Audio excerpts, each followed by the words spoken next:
Good morning, everyone. First of all, I would like to express my appreciation to the Hoover Institution and Dr. Larry Diamond in particular for organizing today's event and for inviting me to take part. Dr. Diamond is a leading scholar in the field of democracy studies and very familiar with Taiwan's transition into a vibrant democracy. I think this is one of the reasons he organized today's event, as Taiwan's experience of fighting this global pandemic as a democratic country is well worth sharing. Having spent several years at Johns Hopkins University pursuing my Doctor of Science degree in epidemiology, I have a deep and personal connection to the United States that has profoundly influenced my professional career. In Taiwan, many public health officers and experts trained or studied in the United States. The close bonds that Taiwan and U.S. health agency and experts have long enjoyed are an important element in the Taiwan-U.S. partnership. As of April 30th, there are over 3.2 million confirmed cases of COVID-19 globally and over 220,000 deaths. Life and work have been disrupted in an unprecedented manner by this pandemic, and the world's economy has taken a heavy hit. In this globalized world, Taiwan has not been spared either. However, despite our proximity to the origin of COVID-19, the disease has not inflicted the same damage in Taiwan as seen in China and many other countries. This is because Taiwan has been prepared for this for 17 years. We learned the hard way from the SARS outbreak in 2003. When SARS hit Taiwan, I was head of the Department of Health, now the Ministry of Health and Welfare. SARS revealed many of the flaws and inadequacies in our epidemic prevention system. After the outbreak abated, we started to rebuild the system. We reviewed and revised the Communicable Disease Control Act and other relevant regulations. During an epidemic, the government is now authorized to designate medical care institutions to function as responding hospitals or isolation hospitals. We can also implement measures to prevent hospital infection. This includes designating separate entrances and exits for inpatients, outpatients, and ER patients. We also formulated standard procedures for surveillance and reporting of communicable diseases and optimized border quarantine protocols. We strengthened our home isolation or quarantine procedures for contacts of confirmed cases or passengers from epidemic areas, and stipulated that the relevant authorities should ensure we always have sufficient critical medical supplies at hand. Disseminating incorrect information about an outbreak is also an finable offense. And SARS made us realize that our Center for Disease Control was not as well staffed as it could have been, prompting us to recruit even more doctors specializing in infectious diseases. SARS also prompted us to establish our first multi-specialized team for epidemic prevention. We also created the Office of International Cooperation within the Department of Health. The office engages in international public health cooperation and facilitates information sharing, allowing us to better contribute to the international community.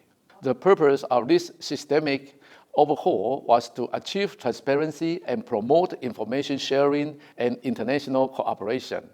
This made Taiwan better prepared to cope with today's pandemic 17 years later. The three major principles underpinning our current measures for countering COVID-19 were mainly established after SARS. They are prudent action, rapid response, and early deployment. First, prudent action.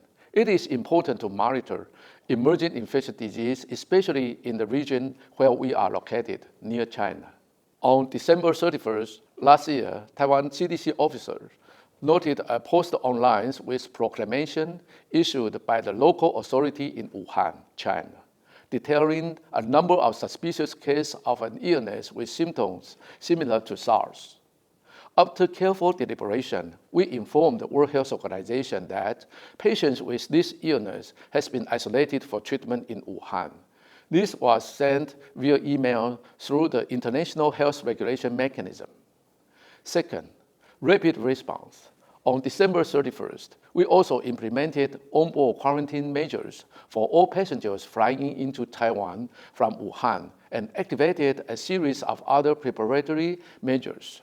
Shortly thereafter, we also established a task force led by Taiwan CDC to monitor the situation and sent 2 experts to Wuhan to conduct on-site investigation. Third, early deployment. On January 21st, the same day that our first COVID-19 patient arrived in Taiwan, our government activated the Central Epidemic Command Center, CECC, and began to implement a range of preemptive measures.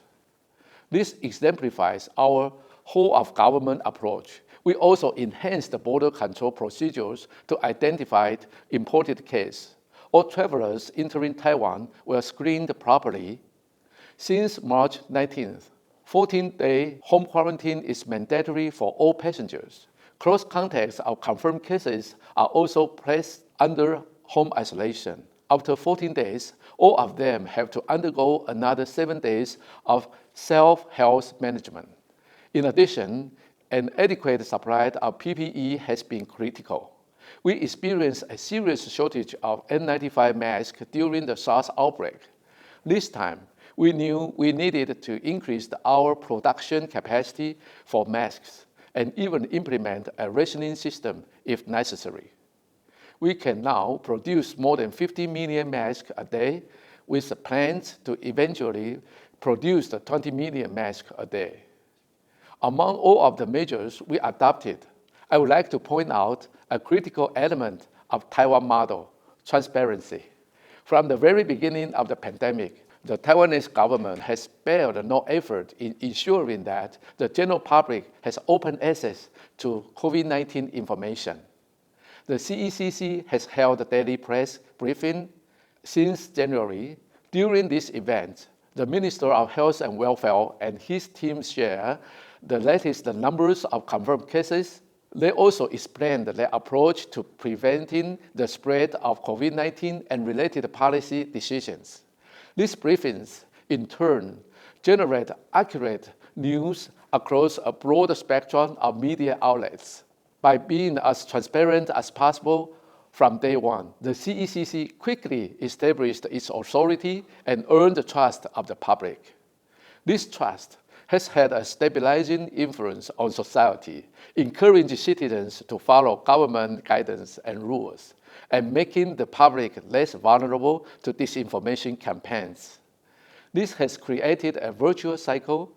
The more public trust exists, the more people are willing to cooperate, raising our chances of overcoming this challenge.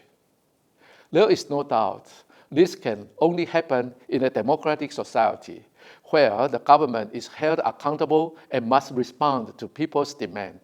This transparency, both in spirit and in practice, stands in sharp contrast to authoritarian China, which has tightly controlled information about COVID-19 right from the start. China has attempted to cover things up by eliminating important scientific evidence and delayed sharing information with the international community. It even silenced whistleblowers from exposing the real situation within China. This pandemic has vividly demonstrated that the major distinction between the Taiwan model and the Chinese Communist model lies in transparency and honesty. The Chinese Communist Party's rigid system sows seeds of distrust between the government and its people. In democratic Taiwan, trust is the natural byproduct of transparency and openness.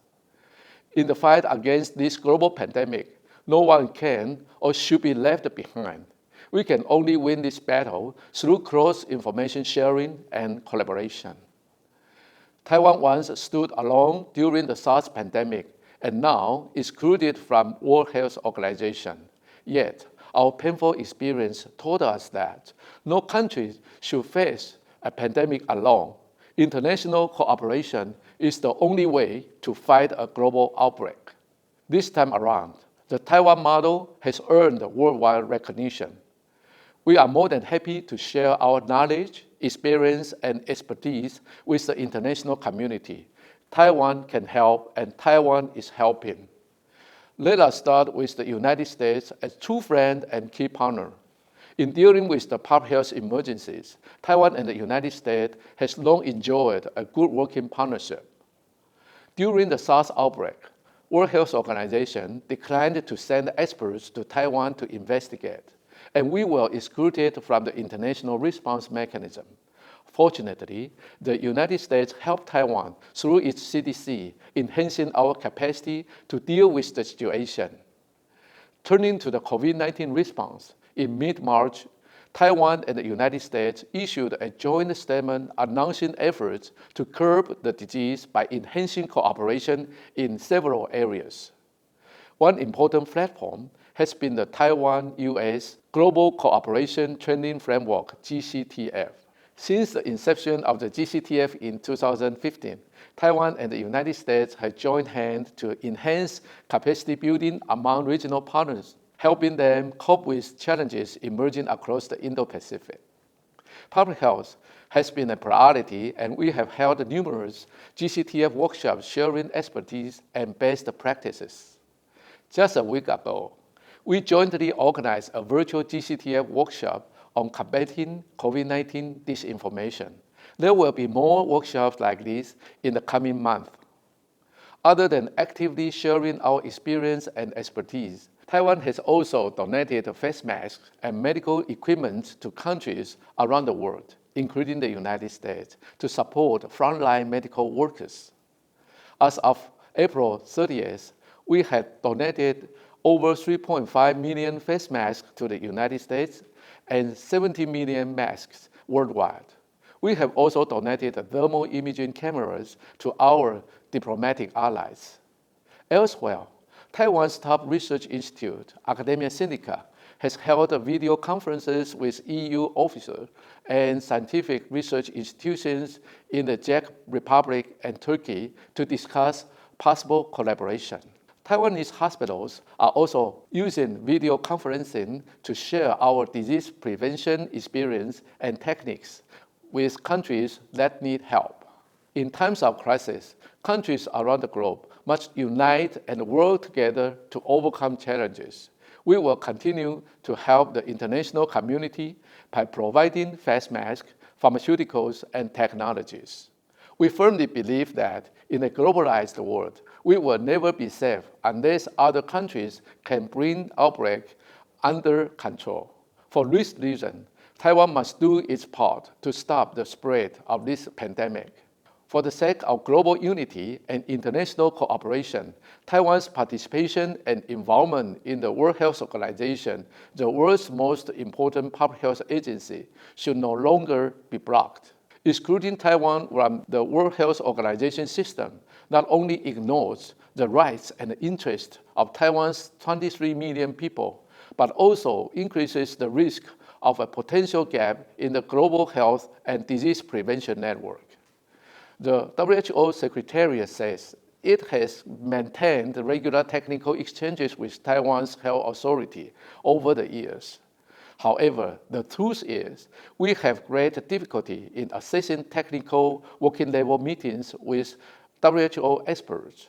From 2009 to 2019, we applied to attend 187 meetings, but were only invited to 57. In other words, 70% of Taiwan's requests to attend technical meetings were turned down. This lack of timely information exchange has become a hidden risk in the global public health system. Taiwan's participation should not be seen as a political issue. This is about people's life, public health, and human rights.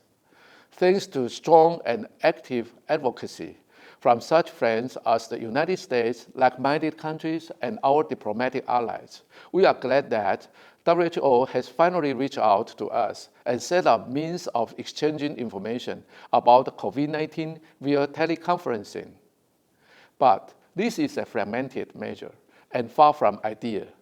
I believe Taiwan's participation in the World Health Assembly would help the world address COVID-19.